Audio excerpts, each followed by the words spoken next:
the word meditation in Tibetan, in the Tibetan language, means not to focus. It's not concentration or focus or samaadhi or tranquility or peace or bliss. None of these. The word in Tibetan means to familiarize yourself. And that's really what meditation is. It is to become familiar with who you are. So you come off the conditioning that's done by the society, by religion, by peers, by friends, by parents, and so on and so forth. So you go past the labels that I'm a man, I'm a woman, I'm a Hindu, I'm a Sikh, I'm a Muslim, or I'm a Christian, and so on and so forth. That you're not just an Indian or an American or a British or somebody. Beyond all these labels, who you are really. And that is what meditation is about, in essence. When you do meditation, there are some things called hurdles, which we talked about yesterday, and we'll go in a bit more detail now. And then there are these things called afflictions. Afflictions are basically what stop you from progressing in life. And yogic scriptures very intelligently categorize them into three types: intellectual, emotional, and instinctive.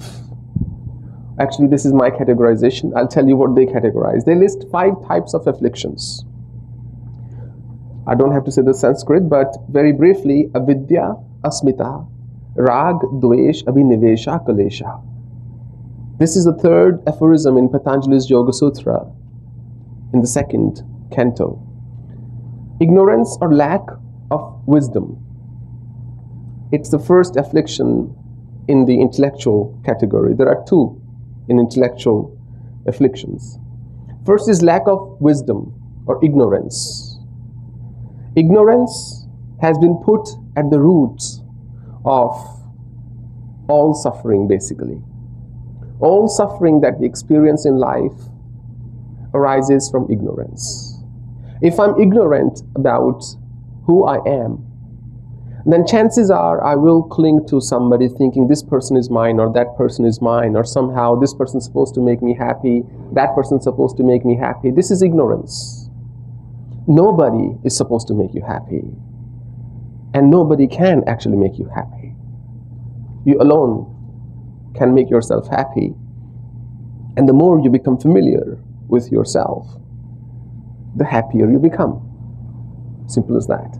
The second intellectual affliction, it's called ego. A sense of I-ness. That it should happen because I think so, because I am saying so. But that I is temporary. It is just another sign of ignorance, because if I ask you who you are, then what would you say?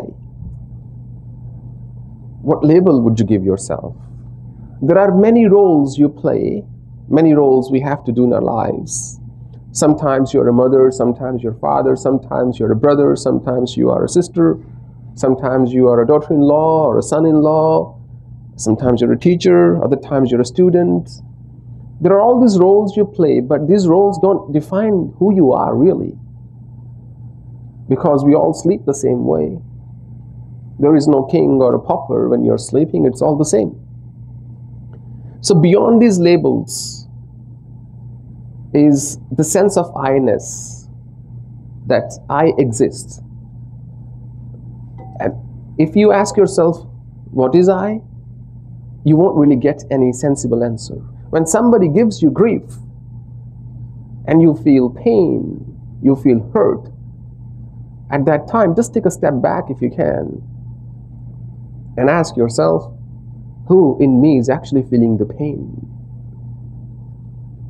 Is it the person I know by my name? Let's say your name is John. Is John feeling the pain? Or is a husband or wife feeling the pain? Who's feeling this pain that I think I don't deserve in my life? There is some grief you can get over in life, but there is some you can't.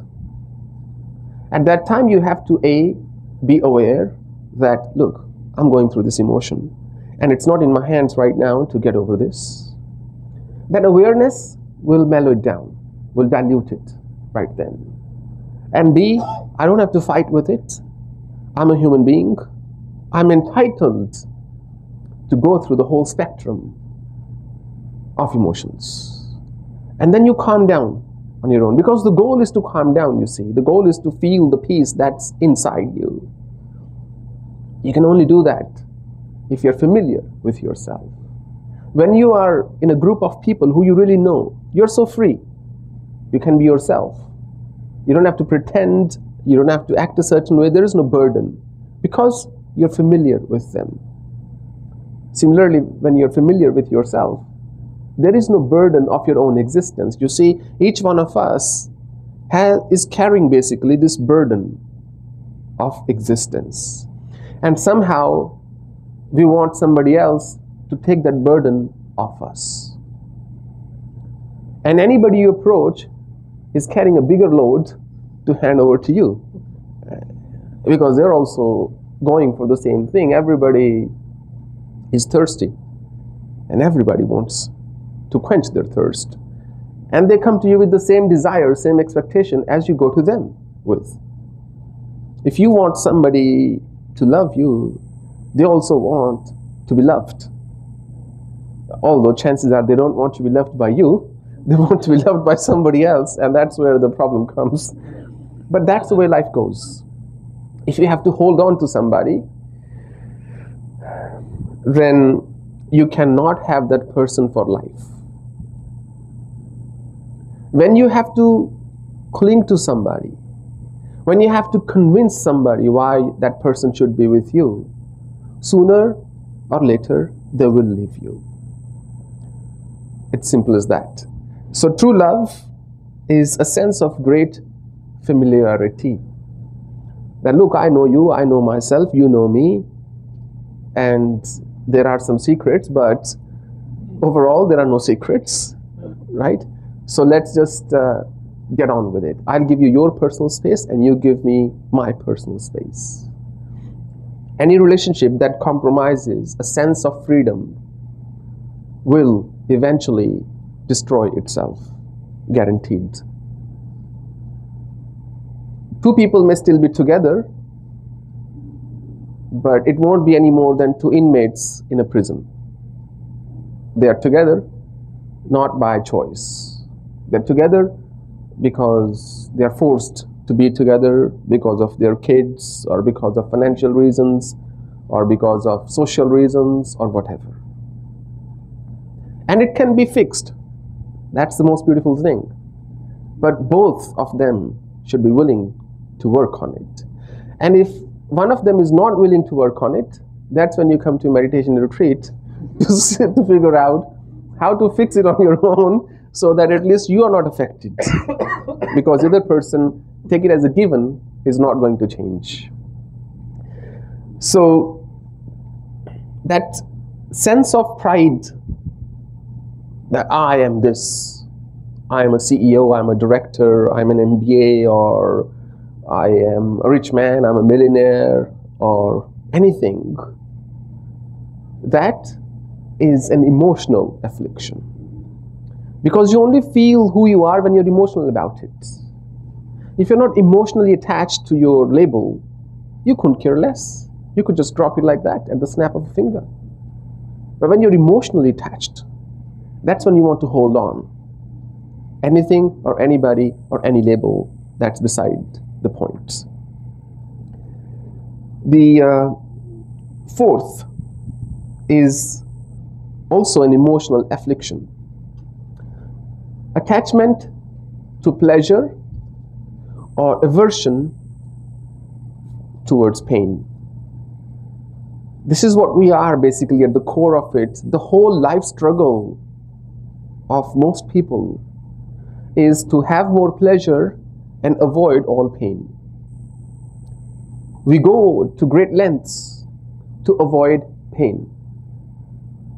And we constantly want pleasure in a life. But even neurologically speaking, pleasure is a burst, a spurt. It comes and it goes. It comes and it goes. It's never a constant thing. It's neurotransmitters firing in the brain.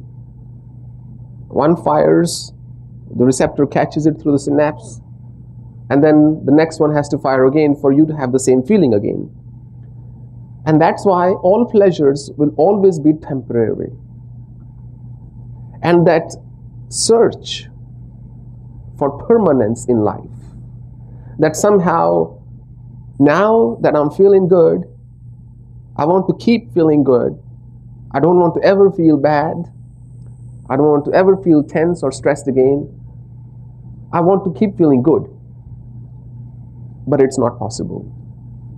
The more you become aware, the more you understand that these emotions are merely thoughts playing in your head. It's like a movie.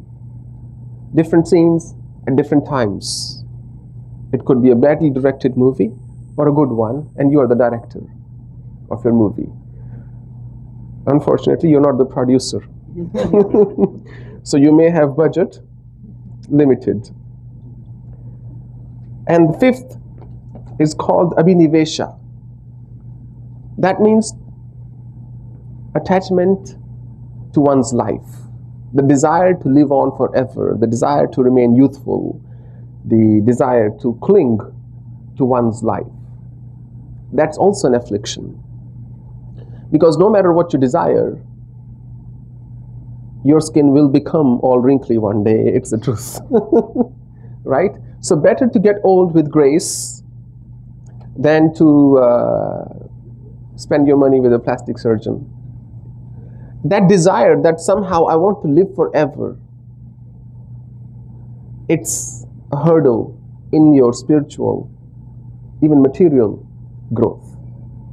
Yes, we go on with that concept, with that assumption that tomorrow as well I'll be alive. That this hour and the next hour and the next hour I will still be breathing. We make that assumption. That's why we keep planning till the last minute of our life. But let's not forget that the ultimate truth of life is death. And that's where everybody's heading.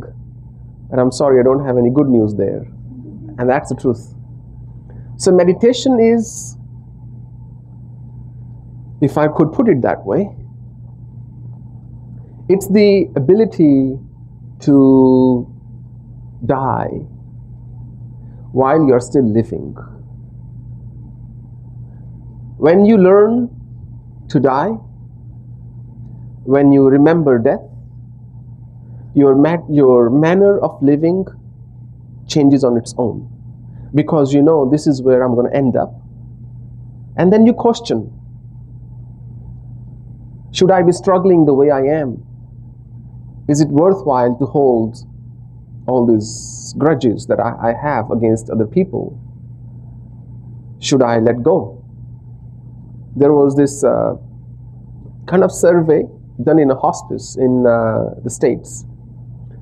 It was full of all terminal patients, basically patients with terminal illnesses. Excuse me. So they asked them a series of questions. Now somebody was going to be dying in 3 months, somebody in 6 months or a year or a few days or a few weeks. One of the questions was, what do you regret the most in life? One of the questions on the survey was, what do you regret the most in your life? Nobody wrote that I regret not making enough money or not getting enough degrees or qualifications. The most common answer was, I regret not spending time with my loved ones when I could, but I didn't. because I was so focused on me, that I had no time to see what all I had been blessed with.